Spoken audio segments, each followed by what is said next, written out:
Boa noite, turma boa. Eu, Laura França, hoje aqui no Politicamente Interagindo, o nosso quarto episódio, onde a gente vai conversar com o nosso queridíssimo Antônio Neto, a quem eu já agradeço de coração ter topado aqui essa conversa com a gente. Na verdade, o Neto topou abraçar esse projeto aqui com a gente para falar desse assunto tão importante, que é geração de emprego e renda dentro do PND. Então, Neto, muita gratidão aí por ter topado abraçado esse projeto aqui comigo. Quero agradecer desde já ao Ivo Nascimento, que é nosso parceiraço aqui do podcast Universo 12, é nosso amigo da militância, é cirista de carteirinha. Ivo topou vir aqui para a bancada comigo para a gente conversar com o Neto aqui, vamos remexer em tudo do que a gente já viu no PND, saber se está atualizado, desatualizado, o que é que a gente precisa para fazer para 2022, né, a mudança de cenário. Então, a gente tem um bocado de pano para manga aqui para conversar. Então, eu espero que vocês gostem muito aqui, que vocês curtam. O pessoal que está chegando aí, que vai, né, estar nos assistindo, o pessoal lembra de ativar o superchat, dar uma força para a gente aí, para os nossos projetos, né? Então, a gente está começando aqui esse conjunto de encontros aqui no Politicamente Interagindo para falar especificamente do PND, e a nossa intenção aqui é que a gente esmiuçar mesmo o PND, sabe? Cada assunto a gente não consegue conversar sobre assuntos complexos num encontro só. Então, o que é que eu estou pedindo? Hoje o Neto vai fazer aqui uma exposição inicial sobre o tema. Eu e Ivo, a gente vai fazer algumas perguntas para eles aqui, mas as perguntas que vocês tiverem a respeito desse tema, vocês mandam aqui nos comentários, que é a partir dessas dúvidas que vocês tiverem que a gente vai montar o próximo programa sobre emprego e renda, respondendo as perguntas de vocês. Então, a gente pode fazer um segundo momento, se o Neto tiver agenda, disponibilidade, se ele topar, ele vem novamente, pode vir o Ivo, pode ser outro convidado, enfim, a gente quer trabalhar aqui as dúvidas de vocês, para que quando a gente chegar em 2022, ou a caminho de 2022, que vocês precisarem apresentar o PND para um amigo, para um simpatizante, para alguém que queira conhecer a nossa proposta, que não é só a proposta de Ciro Gomes, mas a proposta do PDT para o Brasil, então que vocês tenham em mãos.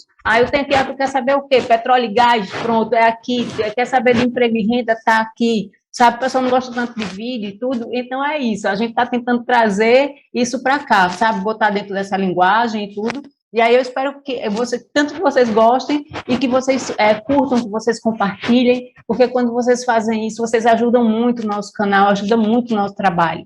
O YouTube, ele passa a entender que o conteúdo que a gente produz é interessante e ele começa a sugerir que outras pessoas também vejam os vídeos. Então, não fica só aquele trabalho de formiguinha, sabe, de cada um da gente poder compartilhar. O YouTube, ele faz a parte dele também, mas a gente precisa dizer a ele que é importante, e ele entende que é importante quando a gente deixa o like, quando a gente comenta e quando a gente compartilha. São essas três coisas, ok? Então, dito isso, agradeci ao Antônio e ao Ivo. Já quero deixar um beijo para todo mundo aí que vai nos assistir, que prestigia, né, aqui o nosso programa. Hoje eu estou muito feliz porque nós chegamos aos 3.000 inscritos aqui no canal. Isso é uma marca, né, que eu disse, eu não vou deixar passar em branco. Então, já vou aqui aproveitar para o pessoal, para agradecer demais a vocês, a confiança, né, de vocês aí, porque eu acredito que quem está aqui inscrito entende o meu trabalho, entende a nossa proposta, né, os nossos projetos. Então, vamos lá, é a nossa forma de contribuir um pouquinho no projeto de Ciro Gomes 2022 e de um Brasil melhor para todo mundo, né, um Brasil igualitário, justo, onde as pessoas têm um emprego, onde o empregador tenha condições de empregar, e é sobre isso que a gente vai conversar aqui hoje. Emprego e renda dentro do PND. Como eu disse a vocês, vou passar agora para o Neto, para ele começar a fazer uma exposição inicial, e depois a gente entra aqui e vai conversando. Então, Neto, muita gratidão aí mais uma vez, e é com você agora. Obrigado, Laura. Obrigado, Ivo, por o prazer de estar de novo com vocês conversando. Parabéns pelos 3.000 já seguidores, é uma coisa maravilhosa, nós sabemos, e você, turma boa, tem que aumentar isso aí, turma boa. Turma boa segue turma boa no Twitter, turma boa segue politicamente interagindo, que é para poder colocar todas essas coisas por aí, não é verdade? É isso que nós precisamos. Eu, quando fui convidado pela Laura para falar sobre o PND, sobre o tema, e ela falou, olha, você, como também é dirigente sindical, além de dirigente partidário, você podia falar sobre a questão de empregos, porque você sabe, no momento está todo mundo pensando muito nisso, por causa daquilo, aquilo outro. E a primeira coisa é recomendar, né? Isto aqui é Bíblia. Todo pessoal da turma boa tem que ler isso aqui. Tem para poder discutir. É livro de cabeceira, não é? Hein, Laurinha? Livro de cabeceira. E aí, quando você pega e entra no programa de governo que o Ciro apresentou para o Tribunal Superior Eleitoral, o primeiro tema dos 12, que ele pegou isso aqui e dividiu em 12 temas, e o primeiro tema, eu fui imprimir lá para vocês verem, o primeiro tema é emprego. Por quê?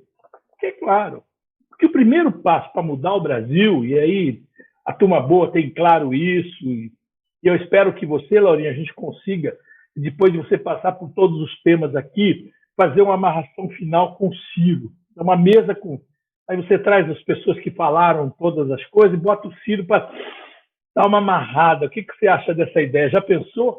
Né? Vem aqui o Mário, a Tabatinha, tem todo mundo aqui. Tenho certeza que você fazendo esse convite para ele, ele não vai negar, porque eu faço o convite dele, eu não tenho moral nenhuma não, Antônio, eu faço o convite diuturnamente, ele, Ciro vem na bodega, Ciro vem no Elas, ele fica, vou hoje, vou amanhã, vou hoje, vou amanhã, mas se você me ajudar com esse convite, aí, então... Mas a gente pode preparar um webinar do politicamente interagindo, Ciro falando a amarração do PND, não é verdade? E aí eu acho que coroaria... Está topado, basta dizer quando eu já estou Vamos organizar com o Ciro. Vamos embora. Então, eu super apoio. Eu acho que nós temos que pressionar o Ciro, porque a ideia que vocês discutiram e estão fazendo aqui, que é... Eu estou usando muito isso, viu, Laurinha, viu, Ivo? Eu estou, nas discussões que eu tenho feito aqui em São Paulo, você sabe, nós criamos um movimento chamado Agora é Ciro. Tá? E estamos fazendo reunião nas regiões do estado de São Paulo. Porque nós fizemos uma conversa que, sem nenhuma organização, seja partidária, seja política, o Ciro teve 12% dos votos no estado de São Paulo, 2,5 milhões de votos. Imagina se a gente começar agora a fincar a bandeira do PND, do Ciro, das questões que a gente está fazendo, e decantando o PND, que é o que você está fazendo aqui. Você pega aqui, eu vi aí o Mário Índio, estava aí outro dia conversando sobre o complexo de saúde.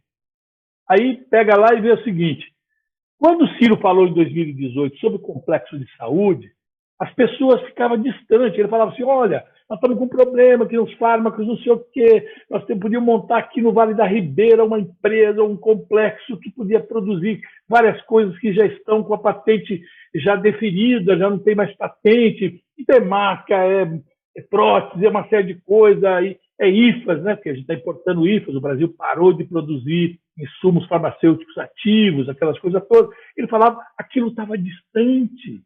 Ninguém conseguia imaginar.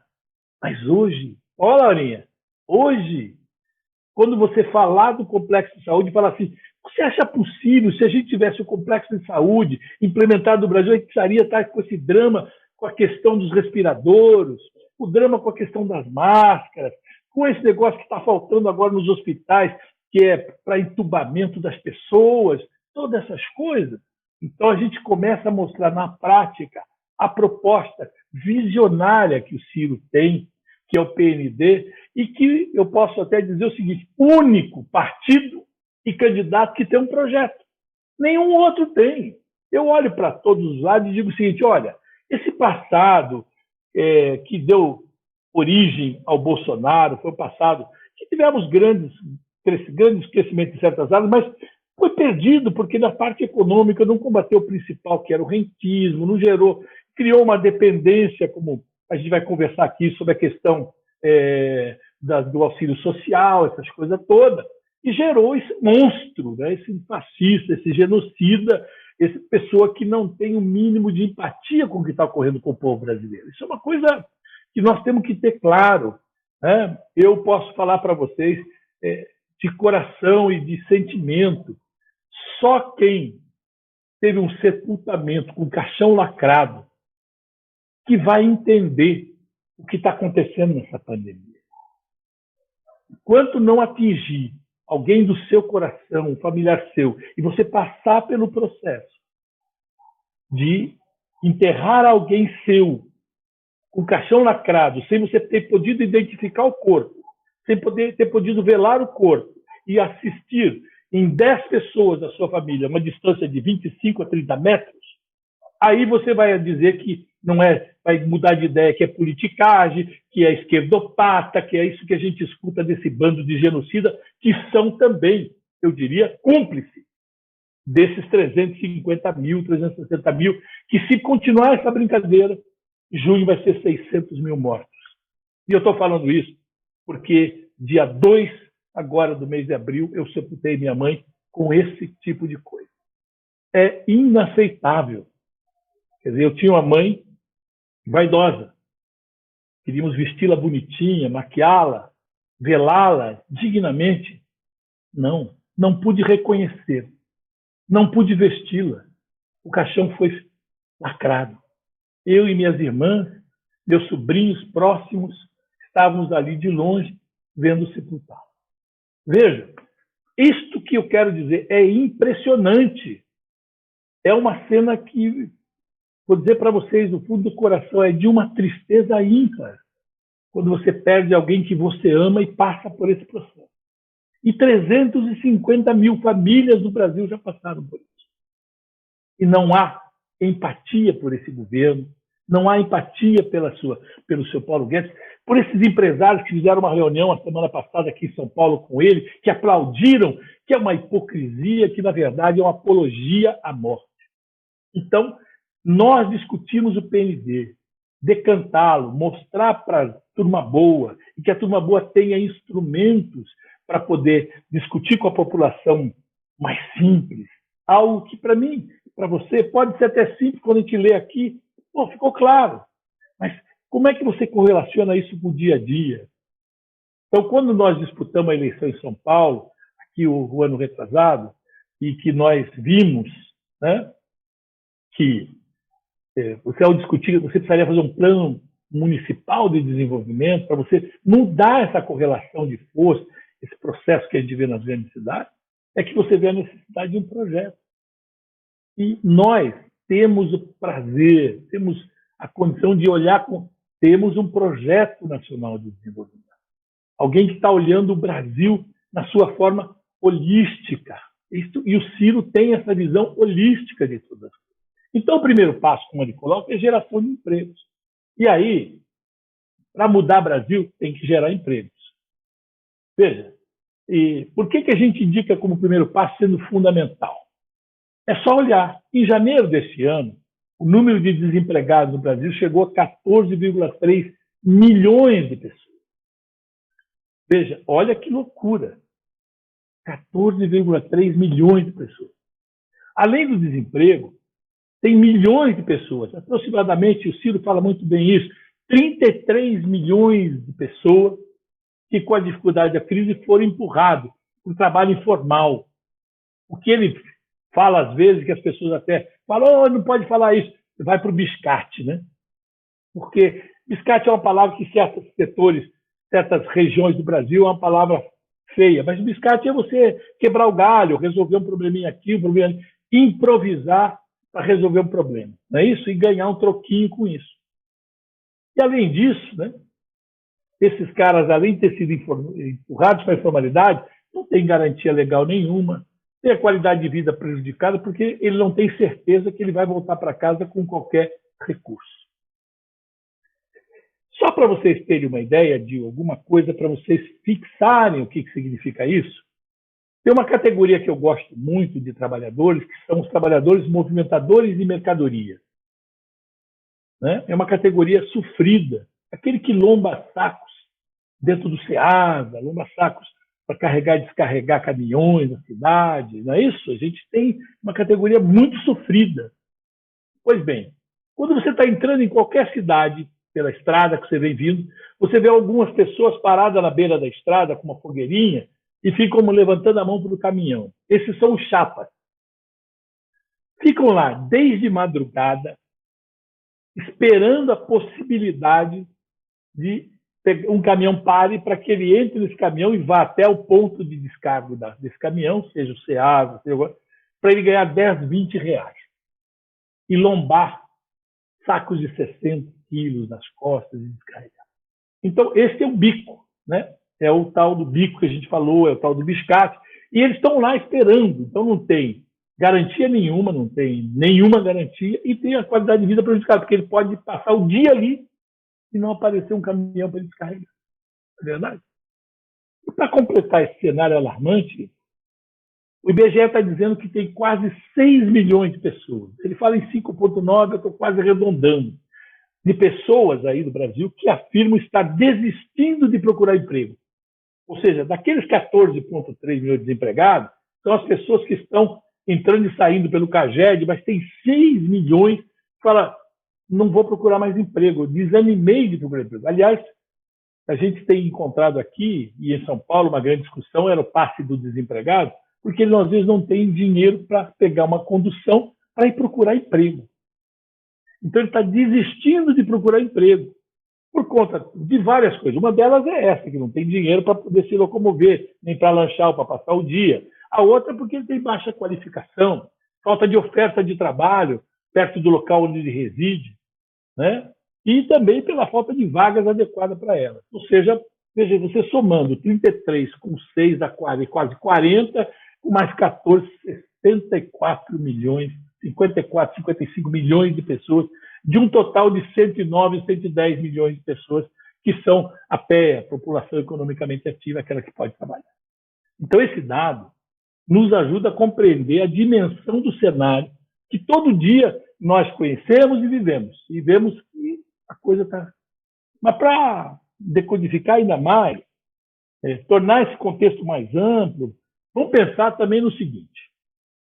Quantas vezes, nos últimos anos, você soube de empresas e indústrias da cidade, da região onde você mora, que fecharam as portas ou migraram para outras regiões, ou seja, pela ideia da briga fiscal, né? Concorrência fiscal, aquelas coisas, sai de um estado, vai para outro estado, sai de uma cidade, vai para outra cidade, deixando uma massa de desempregados local. Vou citar 2 exemplos pesados agora.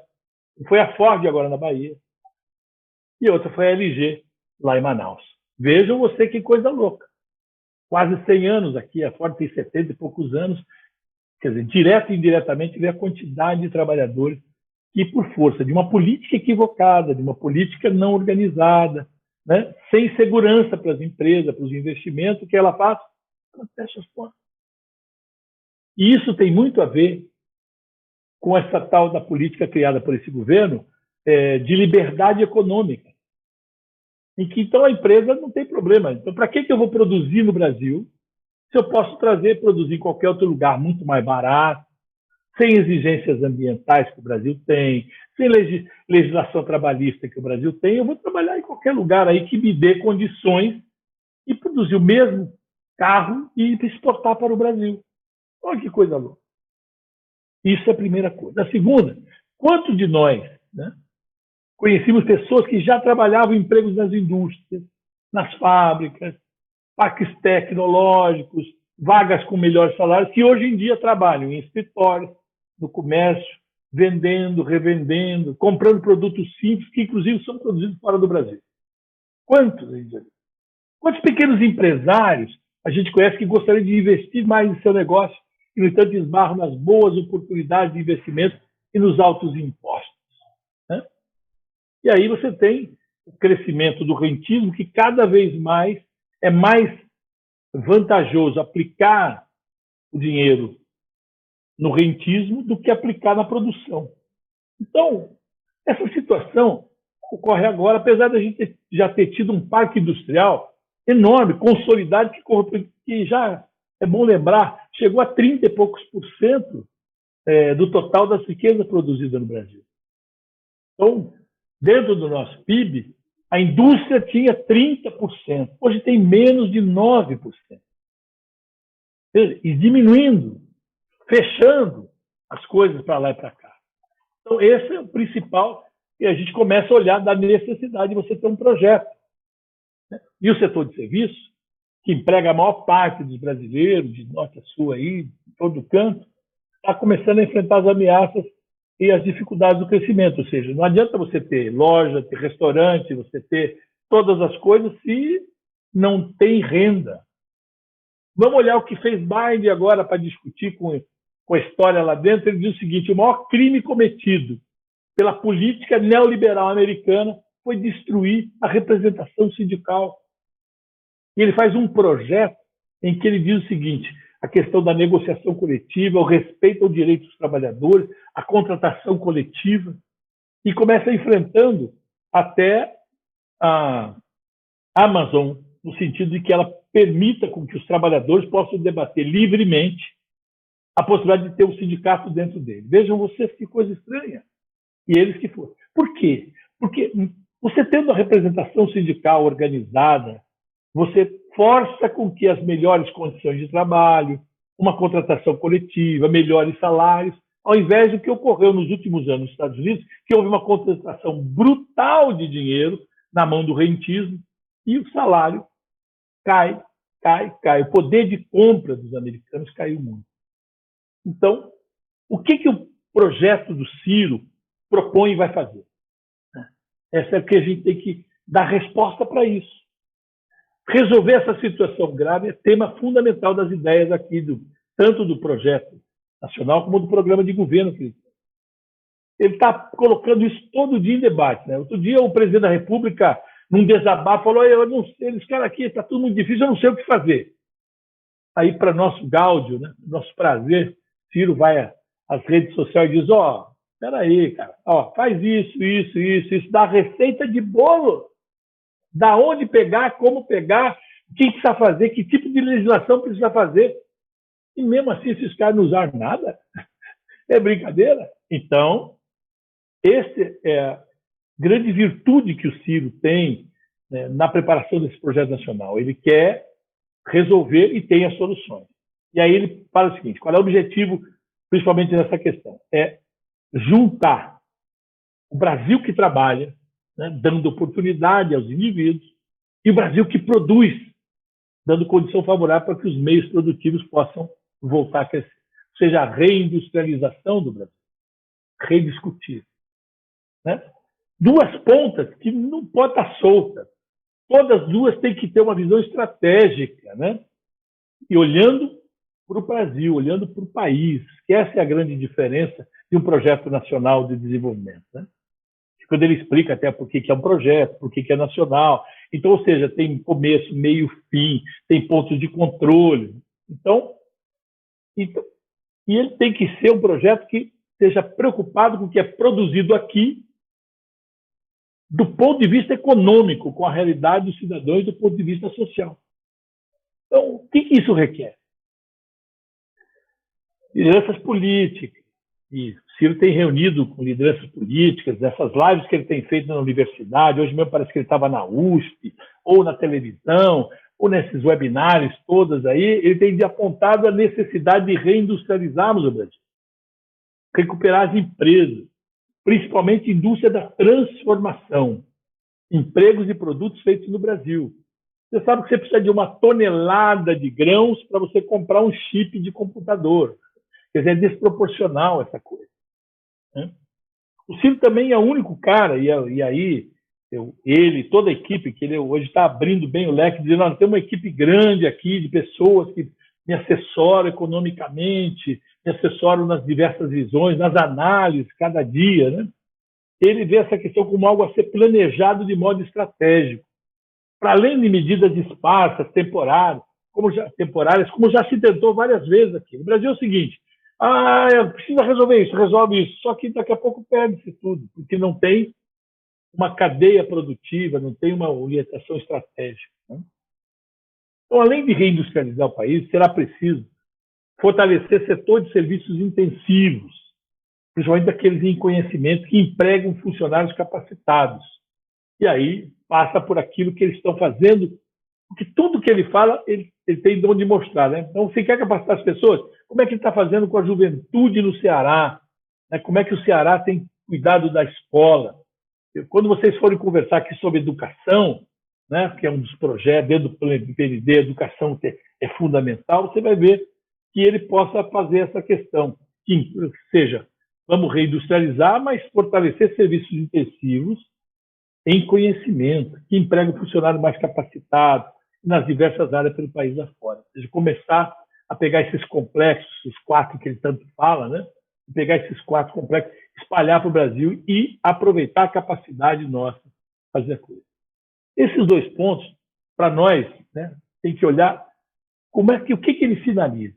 Sinaliza a importância de gerar emprego duradouro e emprego de qualidade.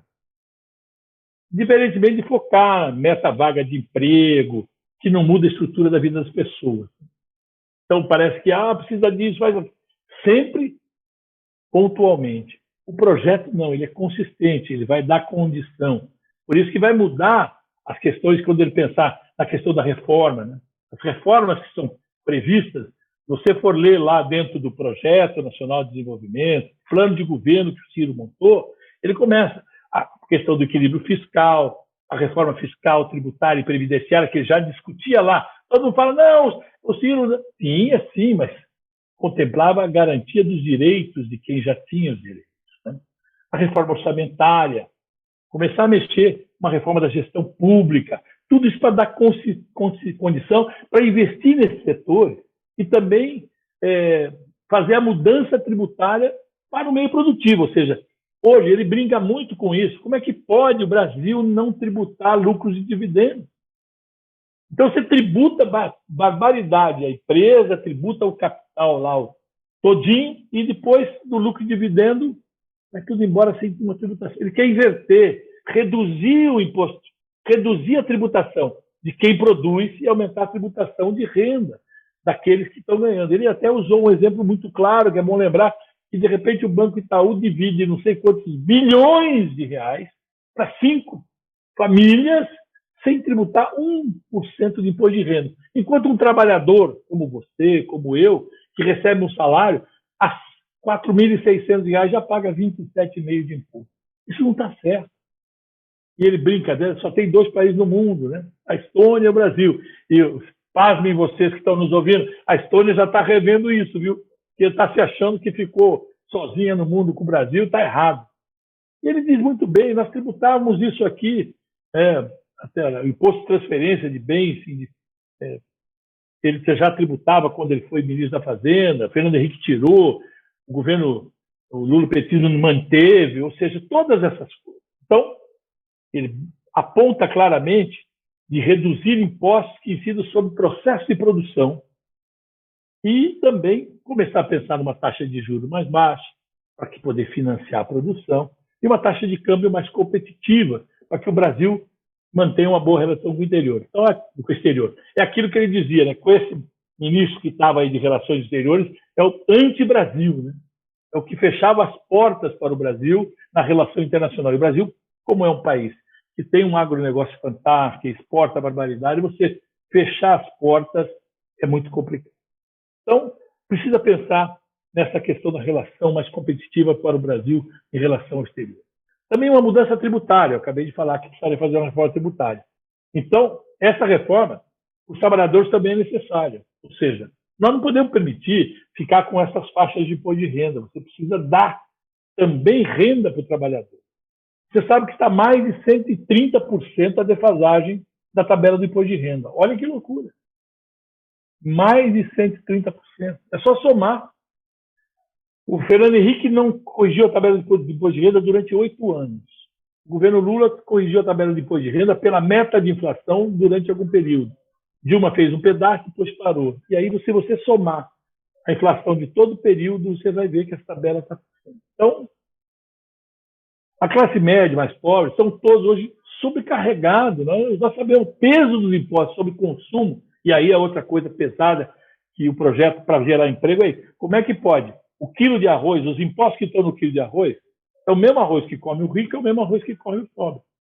Então está errada a tributação dos insumos, dos produtos consumidos pela classe pobre, pela classe média. Então, e sobre a renda do trabalhador está profundamente. Então nós estamos com salários muito achatados. É bom lembrar, Fernando Henrique, quando iniciou o Plano Real lá, e depois foi salvo, a partir de setembro de 94, pelo Ciro, né? Quando há uma crise criada pelo recupero, né? Ele acabou com a política salarial, porque até 94, antes de março de 94, os salários já eram reajustados anualmente pela inflação. A inflação do período não é culpa do trabalhador, é culpa do projeto brasileiro. Então, corrigiu os salários pela inflação do ano anterior. E aí nós negociávamos, os sindicatos negociavam com as empresas o aumento real, o crescimento da empresa, o crescimento do PIB, aquelas coisas todas. Quando se transformou em URV, disseram o seguinte: olha, não precisa mais de política salarial. Do URV, aumento de salário. Do URV, aumento de salário. Mas nós já perdemos de cara na montagem da URV. Os preços em alta, os salários em baixo, porque a inflação estava comendo. Então, essas medidas precisam juntar-se à política de inovação, de estímulo de investimento, que depende de uma visão, sempre uma visão estratégica.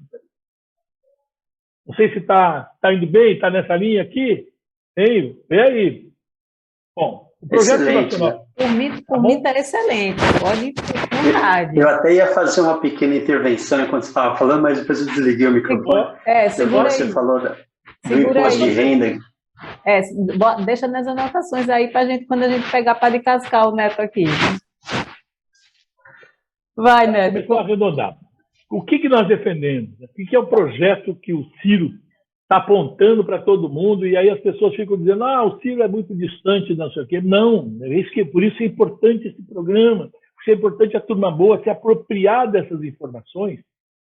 Porque, olha, outro dia eu vi o Mamãe Falei. Vocês já ouviram falar do Mamãe Falei? O Arthur Duval, que é um deputado eleito pelo MBL aqui de São Paulo, horrível, né? Liberal, bagaceiro. Ele grava o vídeo dele, que está com milhares de visualizações, e diz o seguinte: olha, você não compra dólar, não usa dólar, mas o trigo é importado, o trigo é dólar. Aumentou o dólar, aumenta o pão. Eu acho que quem falou isso foi a Dilma. Né? Não vai dar o crédito correto, nós precisamos mostrar isso.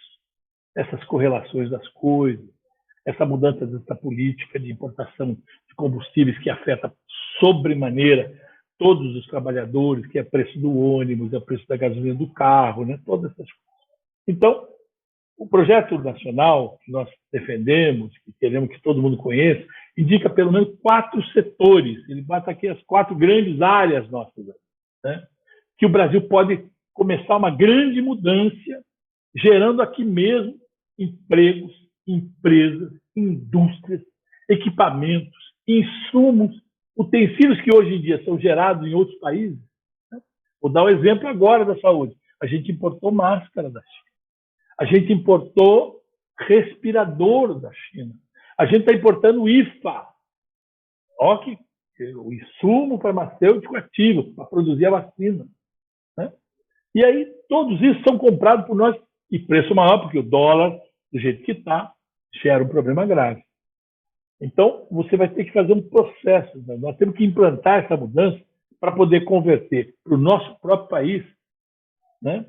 Uma geração de emprego, de riqueza, reduzir os custos e ainda, porque você pega, na parte de fármacos, ele usa muito exemplo disso. Né? O Brasil hoje já gasta, o governo federal, 17 ou 19 bilhões de dólares por ano. Quer dizer, por que você não produz coisas aqui? As compras governamentais são muito importantes. Governo.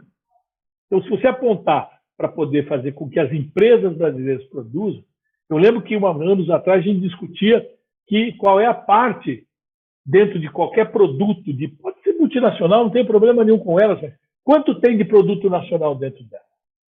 60%? 65%? Mesmo que seja empresa estrangeira trabalhando no Brasil, mas vai gerar emprego, vai produzir aqui dentro. Mas não.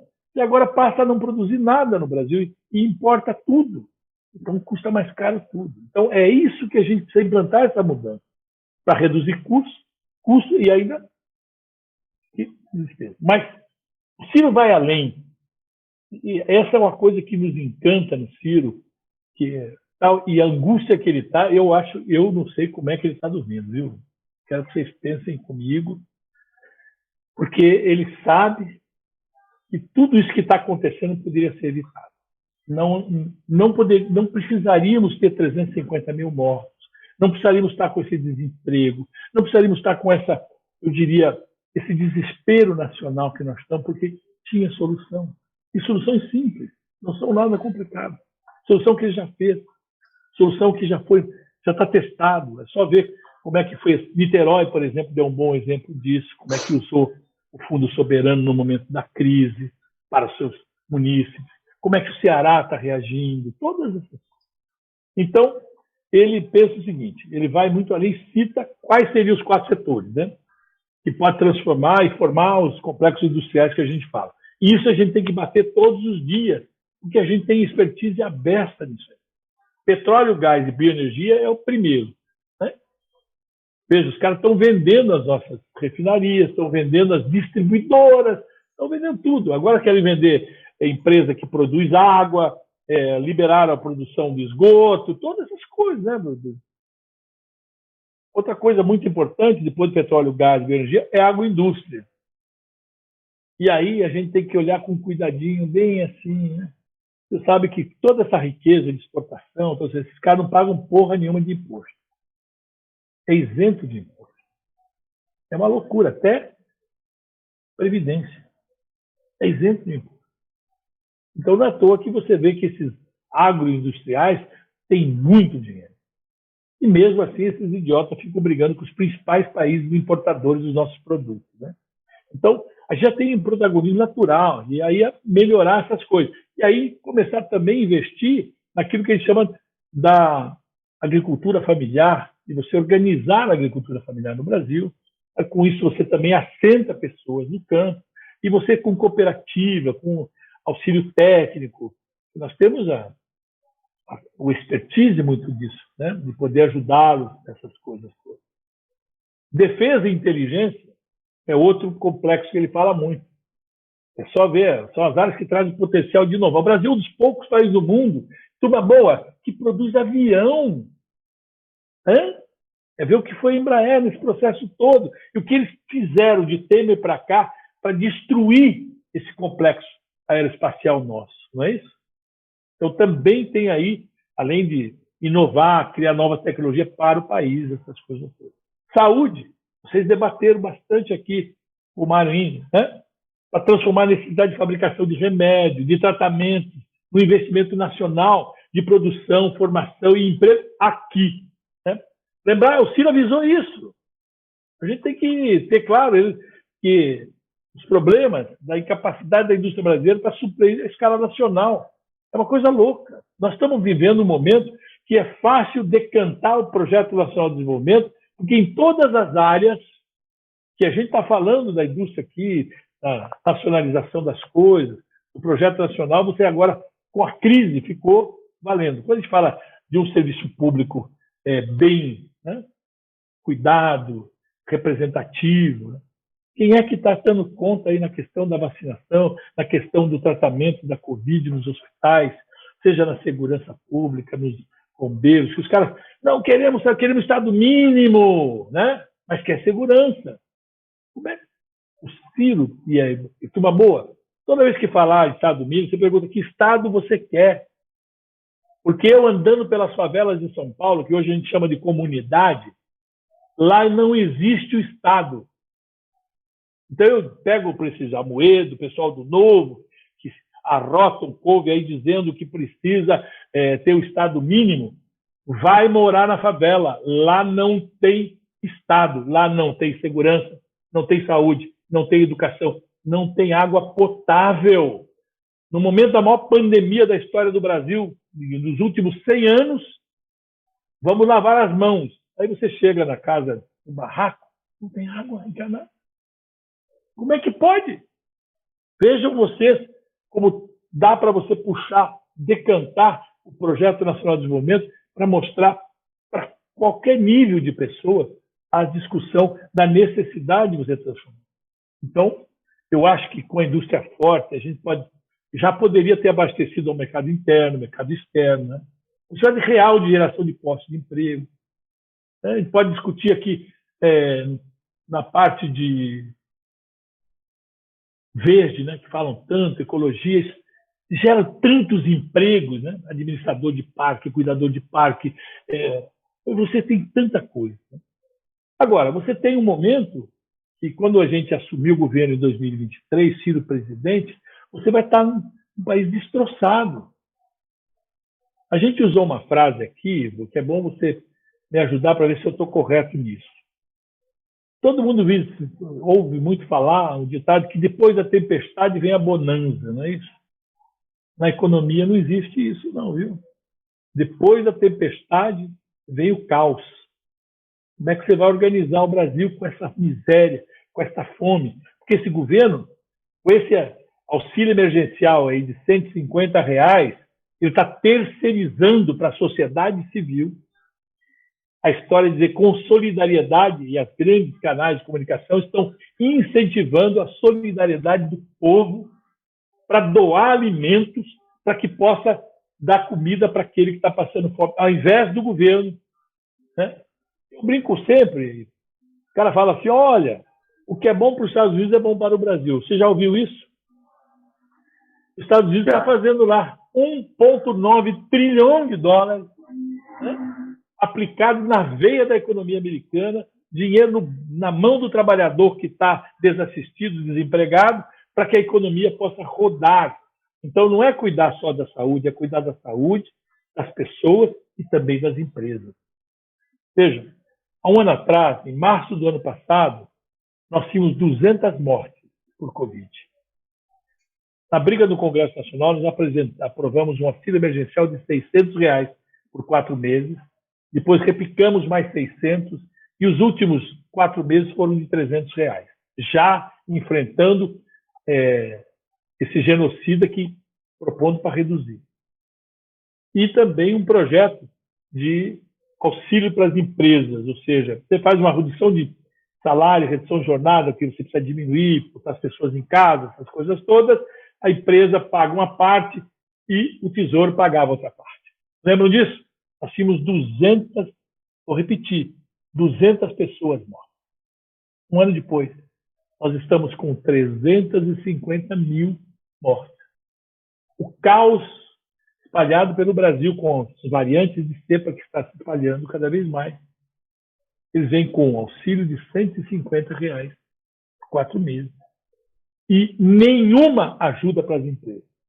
O Pronamp, que é aquele negócio para pegar dinheiro no banco, e botar 1,3 trilhões de reais dentro dos bancos para facilitar o crédito para as empresas. Não chegou nada. Não sei se você conhece alguma empresa que utilizou isso.